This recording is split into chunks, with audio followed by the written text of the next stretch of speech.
मर जी, ये प्रश्न मेरे जैसे कई छात्राओं का है। जब हम पूरी लगन, मेहनत और ईमानदारी से पढ़ाई करते हैं, फिर भी बार-बार ऐसा कुछ असफलता मिलती है, उस स्थिति में मन में अवसाद और नहीं, शरीर नष्ट एक करने हमें जैसा हो होता है। जाता विषय है। थोड़ा सा जानकारी आपसे चाहिए, जिसका भी प्रश्न हो। क्या परीक्षा हमारे चैप्टर से अलग होती है नहीं, क्या? हम केवल इतना जानना चाहते हैं उसी में से कि हमारी जो भी परीक्षा होती है वो हमारे चैप्टर के अंतर्गत ही प्रश्न होता है। जरूर। जो हमारे क्लास का चैप्टर है उसी के अंतर्गत। क्या हम सही उत्तर लिखेंगे तो क्या हमको असफलता मिलेगी? क्या जांच में पक्षपात रहता है क्या? नहीं, तो अगर हमने सही उत्तर लिखा होता तो मुझे असफलता ना मिलती। सही उत्तर ना लिखने का कारण अपने चैप्टर को सही ढंग से स्वाध्याय ना करना है। ये हमारी गलती है। ये बात लोग गलत कहते हैं कि हम प्रयत्न करने पर भी असफल रहे। तुम्हारा प्रयत्न ही ठीक नहीं था। कौन सी बच्चियां आजकल हैं जो ब्रह्मचर्य पर ध्यान दे रहे हैं? कौन से बच्चे ऐसे हैं जो ब्रह्मचर्य पर ध्यान दे रहे हैं? जब आपके पढ़ाई का समय है, आप बॉयफ्रेंड बनाएंगे, आप गर्लफ्रेंड बनाएंगे, आप गंदी बातें करेंगे, आप गंदे चैप्टर अपने दिमाग में रखेंगे, तो अपने स्वाध्याय का चैप्टर आप कहां रखेंगे? गलत राह पे तो चलते हैं। फेल तो हो ही जाएंगे। सचु वैद गुरु तीन जो प्री बोले भयास, राज धर्म तन तीन कर होय बे गई नाश। यदि संत जन गुरुदेव जन अपने शिष्य जनों या अपने प्रियजनों को मुंह चुपड़ी बात करें, वो ठीक नहीं है, उसका नाश हो जाएगा। अगर वैद्य रोगी के अनुकूल बोलेगा तो नाश हो जाएगा।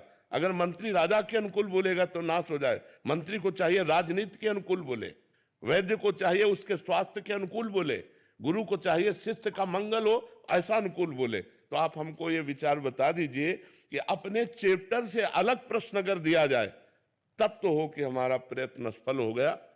अपने चैप्टर पर अगर हम हैं तो हम फेल नहीं हो सकते। अपना चैप्टर बदल दिया। एक 17 साल की बच्ची यहां बैठे हुए कह रही थी मैं शराब पीती हूं, मैं सिगरेट पीती हूं, यहीं बैठ के बोली थी। तो उससे मुझे लगता है अनुमान, जब प्राय हम बच्चों और बच्चियों से बात करते हैं, कि शायद ऐसी कोई बच्ची होगी जिसके बॉयफ्रेंड ना हो, शायद ऐसा कोई बच्चा होगा होगा जिसके गर्लफ्रेंड ना हो। नहीं तो प्राय इस गंदगी में बह रहे हैं बच्चे। अब जब तुमने इंद्रियों की विलासिता स्वीकार कर ली, व्यतीत हो गए। व्यसन स्वीकार कर लिया, तो विद्या अध्ययन कर पाओगे? नहीं हो पाया। विद्या अध्ययन के लिए एक तपस्वी का जीवन व्यतीत करना पड़ता है। ब्रह्मचारी, पवित्र आहार, समय से उठना, समय से सोना, और आप फेल हो जाओ तो हमें बताओ। बचपन से ग्रंथ पढ़ रहे हैं, इतने इतने मोटे धर्म ग्रंथ हैं, आज आप प्रश्न कर रहे हो, उन्हीं से उत्तर दे रहे हैं। शास्त्रों का स्वाध्याय न किए हो तो उत्तर कहां से आवे? धर्मयुक्त उत्तर होना, ऐसा नहीं कि मनमानी हंसी मजाक हो। तस्मात् शास्त्रम प्रमाणम ते कार्य कार्यो व्यवस्थित हो। एक भी शब्द मिस्टेक नहीं पाओगे। ढूंढ लो, किसी ग्रंथ में लिखा मिलेगा। ऐसे नहीं कि जो मन में आया सो हम बोल दिया, तुम्हें संतुष्ट कर दिया। तो भाई, यदि आप ब्रह्मचर्य नहीं रहोगे, आप धर्म से नहीं चलोगे, आप पवित्र भोजन नहीं करोगे, तो आपका दिमाग का ही काम नहीं करेगा, तो फेल तो हो ही तो जाओगे ना।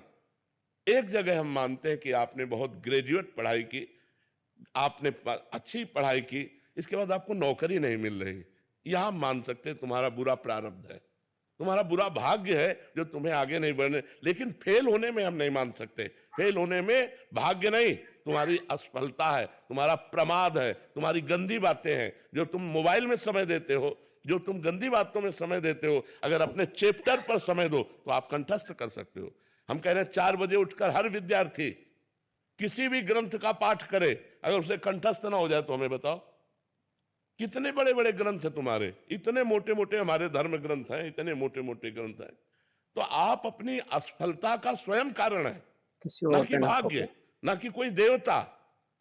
आप हमें इस विषय पर बताइए, यदि कहीं भी आपको संशय लग रहा हो।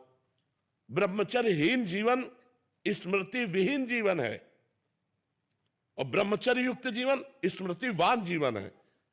कम से कम 22 वर्ष तक तो ब्रह्मचर्य रहना चाहिए, चाहे बच्ची हो चाहे बच्चा। 22 वर्ष तक तो 10-5 बॉयफ्रेंड गर्लफ्रेंड हो जाती है। ये व्यभिचार प्रवृत्ति है, ये गंदी प्रवृत्ति है, ये पाप प्रवृत्ति है, और वो बढ़ती चली जा रही है। तो ऐसे ही दसियों बच्चों से जब या बच्चियों से संपर्क होता है तो अपनी पत्नी या पति पे प्यार नहीं होता, वो गलत धर्म से बाहर वो अपना जीवन व्यतीत करते हैं। इसलिए हमारी प्रार्थना है, हम असफलता को सफलता में बदलने के लिए मनुष्य जीवन प्राप्त किया है, पर संयम, तपस्या, व्रत, नियम, इनके द्वारा हम अपने आए हुए बुरे प्रारब्ध पर आक्रमण करके हम विजय प्राप्त। आज ये सब कहाँ रह गया है? बच्चियां शराब पीती हैं, सिगरेट पीती हैं, वो खुद बताया, हमको क्या पता चले। अब बोलो नए नए बच्चे बच्चियां एक क्लब जाना, ये गंदी बातें करना, अब ये कैसे? पढ़ाई का समय है इस समय, 20-22 वर्ष तक आप ब्रह्मचर्य रहकर पढ़िए, और यदि आपको कोई परास्त कर दे तो हमें बताइए। आप खुद अपने संयम को बिगाड़ रहे हैं, छोटे छोटे बच्चे बिगाड़ रहे हैं। तो हम ये नहीं कहते कि आप किए होगे गर्लफ्रेंड बॉयफ्रेंड, लेकिन हम कहते हैं ये आदतें, ये मोबाइल की गंदी बातें, ये हमारे दिमाग को अपनी तरफ खींच लेती है, जिससे हम अपने चैप्टर में स्थित नहीं रह पाते और हम फेल हो जाते हैं। हमें जो कारण समझ में आ रहा है, अब अगर आपको और कोई कारण समझ में आ रहा हो तो आप बताइए।